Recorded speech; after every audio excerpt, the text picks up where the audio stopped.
Hello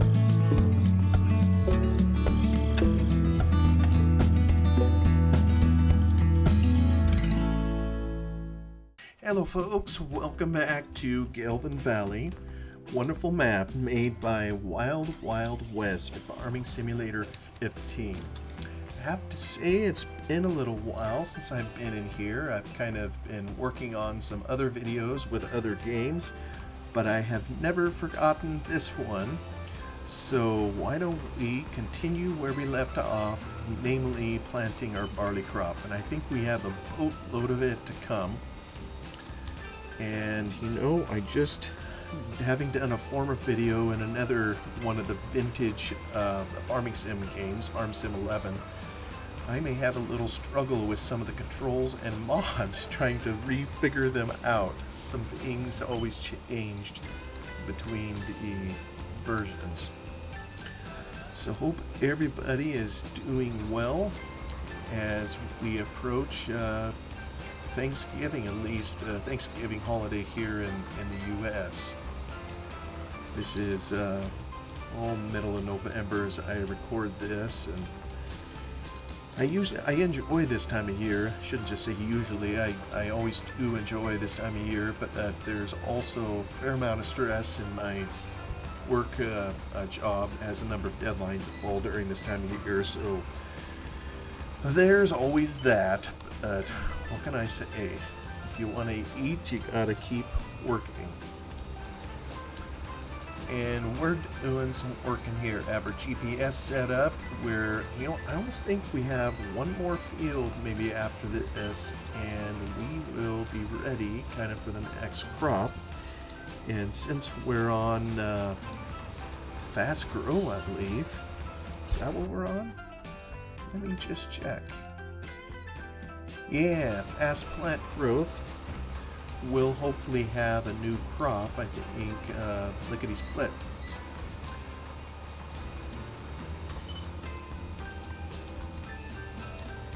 It's been a lot that's happened. I know in this series here, I kind of just, as my departed friend, Eustace Farmer would say, calling it chewing the fat.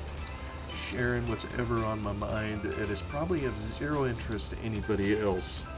But like I've said, I mean, the purpose I have for these videos isn't just so much to even share with the world as much as it is to exercise my voice and a few things like that. So I was kind of thinking of what to share in here, and what better maybe than a recent trip I took to Arizona. I guess this would be 2 weeks ago. Arizona, if anybody listening to this isn't from the States, I live in the state of Oregon, which is on the far west coast of the U.S. We have an ocean that borders us on the west. We have a couple other states, you know, the border kind of around us. And so Arizona is south and east of where we are. It just so happened the time that we went, we were still in the same time zone. And as probably most everybody knows, here a week ago, is that just last weekend maybe, the time changed back. And so now we are a time zone apart. Arizona, those guys are a bunch of rebels down there. They never changed their time zone, or excuse me, I'm saying that wrong. Daylight time savings. They just don't participate. So in the spring, when we spring forward, that puts us at the same time as them. And in the fall, when we fall back, if you will, we are somehow magically just an hour behind them. So go figure.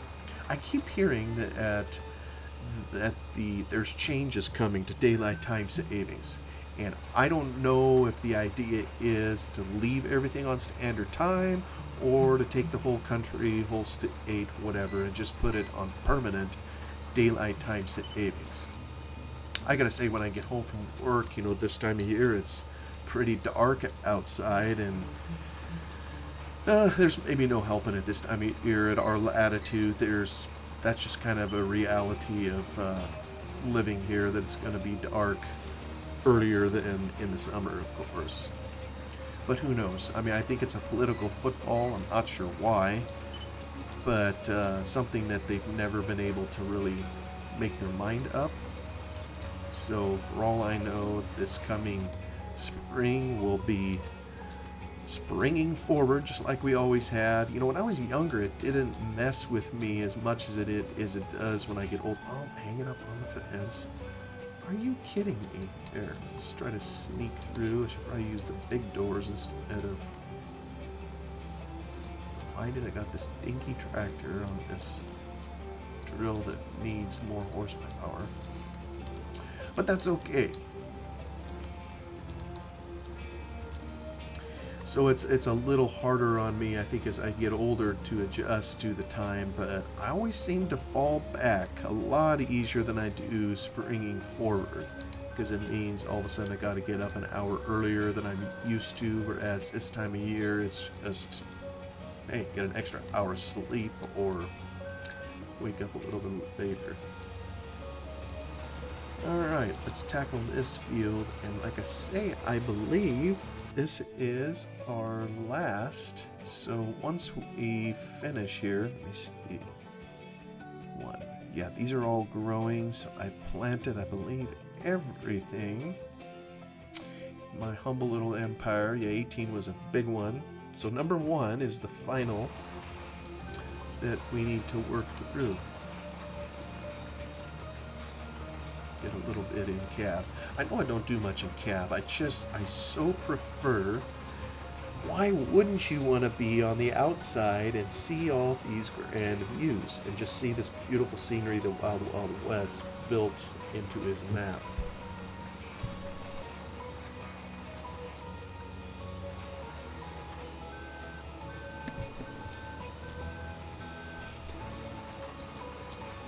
Speaking of Wes, I haven't heard from him in a long time. Hopefully he's doing all right.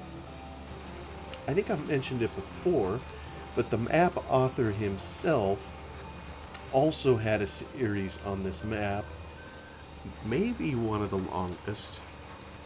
I can't recall exactly. And I think at some point I provided some links to go check it out. His play style, different from mine. He played almost entirely in cab, and I think the way he described it, it was for immersion. He just wanted the feel of being a real farmer, because a real farmer or a farmer in real life, unless they have a drone following them, in the air, which maybe some of them do nowadays, they would never have the third-party camera view, or whatever you call this, third-person view that we have in here. So that was his style. I realize everybody has a different style. But anyway, down to Arizona, the purpose for the trip that we took down there was my brother-in-law was getting married. So we left here, we packed it up late Thursday night, headed out Friday morning early, hopped on a plane out of Portland, headed on down there. It's pretty uneventful. I'm kind of hit and miss on planes. I know my two boys think I'm a wimp, but I have gotten sick on planes before, and sometimes I flat out can't explain it. It just happens. But fortunately this time, I had no trouble at all. It's my wife actually that had some difficulty. So made it down there, and one of the things you notice right away, I think when we left home here, it was 41 degrees Fahrenheit, kind of foggy, if I recall correctly, and we get down there and it's like 86 degrees. And I know Arizona is a favorite place in the winter for a lot of what they call snowbirds, trying to get out of some of the northern climates down where it's warm. And we're not up in the northern climates. I mean, well, we're kind of up north further, but we don't get near as cold as, it would, say, in Iowa or Minnesota or some places like that. But the temperature difference is still quite noticeable. It's just a warm place down there, and, it's practically uninhabitable over the summer. I've been there in the summer before, and I'll never forget, I had some training at a a training conference to go down there. Twice I think I did this. In the summer, we used to work for a large accounting firm up in Portland, and they shipped us to Scottsdale, Arizona. And I remember one time down there, I think it was my first, the pilot on the plane told us it was warm. He said it was 118 degrees out. I don't know what that would be in Celsius, but man alive, it felt like I was walking into a fire. I'll never forget walking outside and just feeling that blast. I mean, it just practically took your breath away and was stifling. It was so hot. And that's kind of how it is in the summer. I have no idea how industry functions. If you need a new roof, you better not put it on in the summer. I mean, I have no idea how, they could do that and be able to work, in that kind of heat. So maybe it's one of those things, a person gets used to. I haven't really asked natives how they deal with it, but I think down there having an air conditioner is mandatory and a precious piece of machinery. We still don't have an air conditioner in our home here in Oregon. It's hardly necessary. But this time of year, that's the summer. You may still need your air conditioner in the winter, but in the winter it gets downright habitable. Where the highs in the 70s, and I'm not sure what it gets down to at night. I've heard it can occasionally, it depends on where you are in Phoenix. There are some high elevation areas where it is cold just like anywhere else. I think Flagstaff is a prominent city down there. It's kind of in the upper middle part of the state. Areas around the Grand Canyon are also fairly high. And the times I've visited there, I mean, they will have snow there. I think they have a snow cover all winter of some kind, and it's under freezing most of the winter too. So it does get cold there.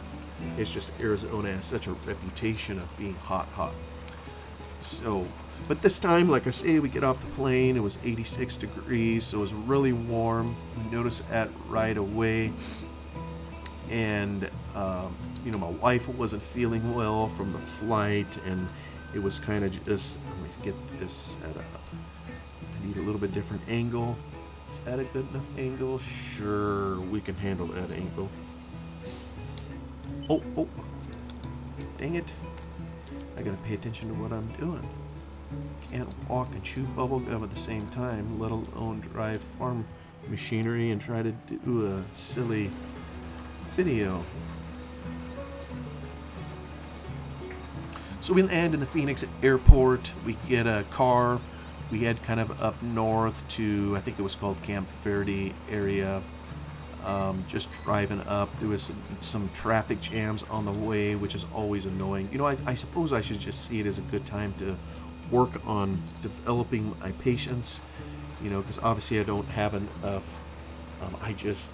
The older I get, the less I tolerate being in traffic. There's a reason I don't work in Portland anymore. But anyway, there were some wrecks and some things that we got through there to get up there. Basically, the whole day, it takes a whole day to travel, even with a direct flight, which is pretty amazing. We get up there and they put us in these little cabins. I say they, that's kind of my wife's family. It was her brother that was going to be getting married, so we settled ourselves into these little cabins. Went out to eat, got some groceries, all the usual travel stuff. And so that was Friday, and Saturday was picture taking day, as you might imagine, for the young couple getting married. We were told the night before to show up at this park, and it was up in Sedona, or near Sedona, Arizona. And I'd never been there before. I'd heard about it a lot. It's a very beautiful area, but let's just say that on a Saturday, everybody and their dog was in Sedona, and we get to this park, area where we're supposed to go take pictures, and there's not a doggone place available to park the car.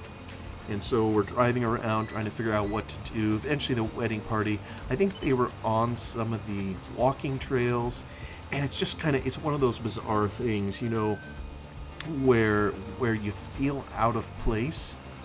I was in a full suit and tie, as it was, the wedding party and everything. I'm just a tag along relative, if you will, just there to enjoy the day. So, I don't like having my picture taken anyway. So I was thankful I didn't have to stand in front of a camera that much. But we're going down these trail, where people are coming in with their boots and walking clothes, shorts, whatever people were wearing, and here's a bunch of bozos from out of state standing around in suits and ties and formal dresses.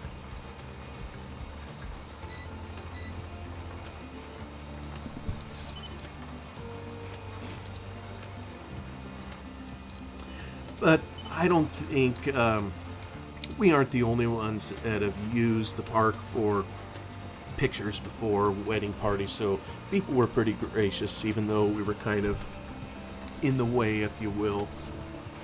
But eventually it was just pretty untenable. There was just too many people. It was too disruptive trying to take pictures, so they said, hey, why don't we all head over to this museum? I think some historical society in Sedona or whatever. So we head on over there, and the trouble was, it was before the opening hours, and nobody had thought to talk to the people at the museum to say, hey, can we come and take pictures? So, oh my word, I don't even know how much I should say. It's kind of a little embarrassment for the family to get kicked out of some venue. Well, I say kicked out. We kicked ourselves out. Where it was just, we ended up blocking their entrance. There was no fee paid. There was just no communication, and it just shows kind of what can happen. And I remember there was this lady there. She was just hopping mad. There's two women that kind of came over there, and actually they kind of intercepted me. They said, well, who's in charge here? And I didn't know who was in charge, so I directed them to the photographer. I mean, she was the one kind of telling people what to do, and well, nobody really was in charge. And one of the ladies, she was very courteous and professional. I wonder if she was like executive director or something. And she says, she explained to us kind of what had gone wrong. And she said, but I don't want to be the jerk, that ruins something that should be happy. And let's just say the other lady pulled no punches. She was just mad in a hornet. So she was more of an elderly woman, and instead of I said like some of our cars were blocking the entrance. Well, she must have figured she could get around or get through them. So she tried it to kind of come up their driveway, and ended up scratching her car, I think, on the bumper of someone's rig down there. And I'm not sure what kind of a car she had. She was just understandably so. It's one of those things where if we hadn't been there blocking the entrance, she would have been able to come up the air to work, park her car like normal, no problems. But by the same token, nobody told her she had to drive her car through the air, and wasn't paying attention, or wasn't enough space, and ended up scratching her car. So you know what, the insurance companies will figure all that out.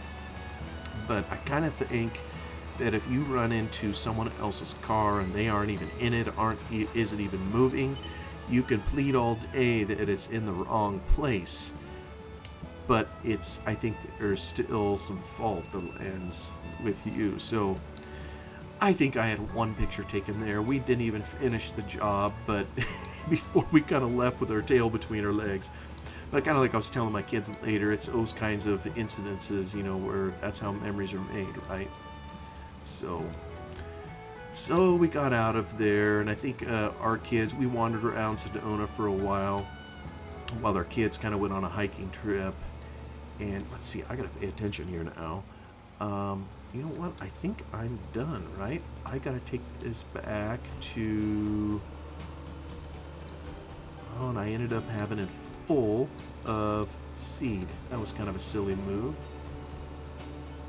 Oh, well.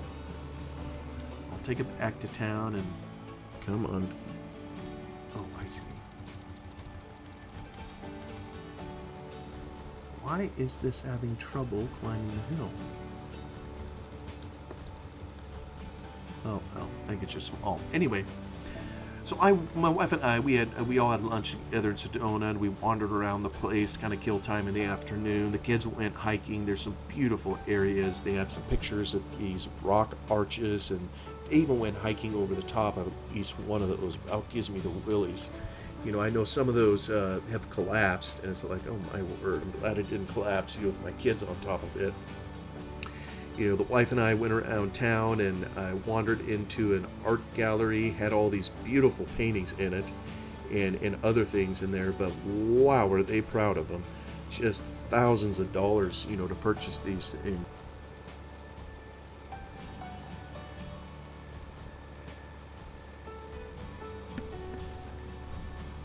So way out of my price range. And they had this hunk of brass, or no, maybe it wasn't brass, bronze. Is that the same thing as brass? I don't even know if it is. This hunk of bronze, and it looked like some kind of a dragon that was bent over licking an ice cream cone. I'm sure that's probably not what it was meant to be. That's just kind of how it appeared to my untrained, unartistic eyes, if you will. Well, they wanted like $33,000 for this. And I mean, it was maybe a foot tall, a foot wide. I may have the dimensions off a little bit. I don't know, maybe bronze is just horrendously expensive, but not only can I not afford such a monstrosity as that, nor would I ever want it in my home. I guess just isn't my taste. But whatever. I mean, they must have people in there that are just loaded, you know, that they're able to purchase pieces of art like that. And even if it wasn't my cup of tea, there's no denying the talent, you know, that it takes to put something like that together. Whoop! I don't want to drive off the edge of the map. Just trying to get it up here to the dealership to turn this back in. So then in the evening, they had the wedding rehearsal dinner. It was kind of in this rickety building. I mean, it's at another whole location we had to drive to. And, you know, first you go in there and you look up at the building, and it looks like, I mean, there's this sagging beam on the second floor, kind of up by the balcony. It's like, my word, I hope we're not eating up there, and that there's no reason to go up on the balcony. And fortunately we didn't, but you did kind of wonder if the building was just going to fall over. So had herself a meal,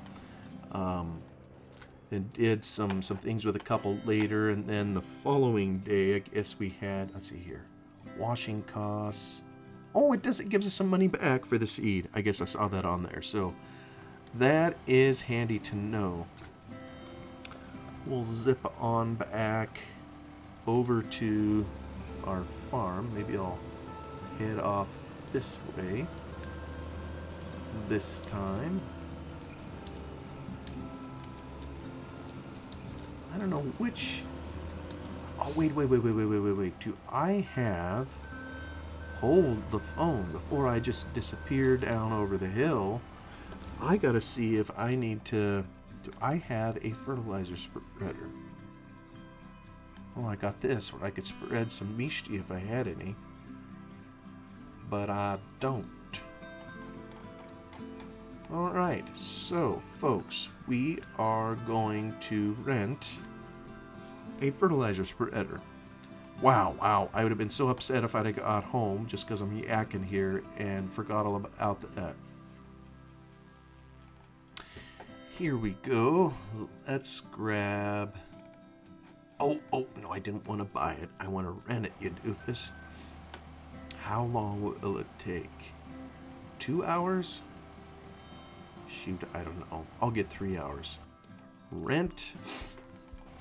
And let's head on up the hill and go grab it. Whew. At least I didn't wander too far down the road. That would have been irritating.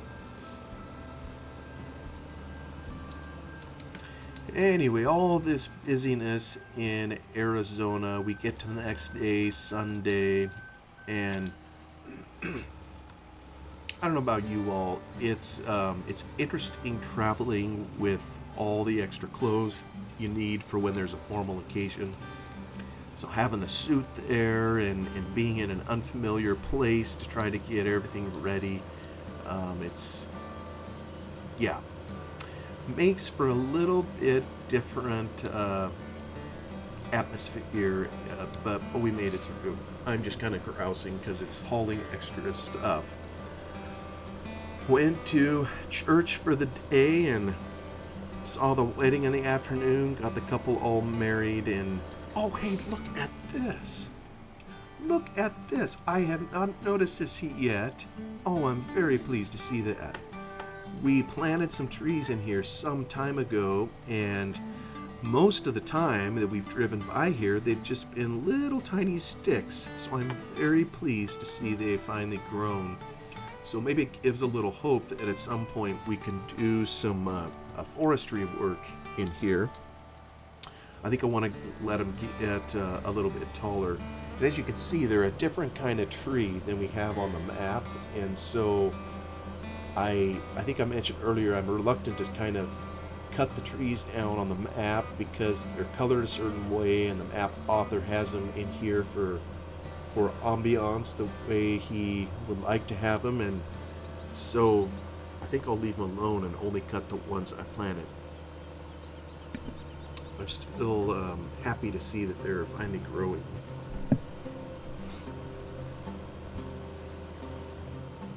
Let's see, I think this is a shortcut to the farm. We'll swoop in here. So then Sunday we get through the wedding and the reception, and the wife and I, well, the kids too, we headed back to Phoenix, and I'll maybe share in a different episode what we did when we got back there. We basically left a little bit early on purpose. Where did I park? There it is. Okay, so I need to go. I gotta pay attention here to what I'm doing in this here field to make sure I take care of business. Alright, need to put some, first need to fill it, so let me head to this dude.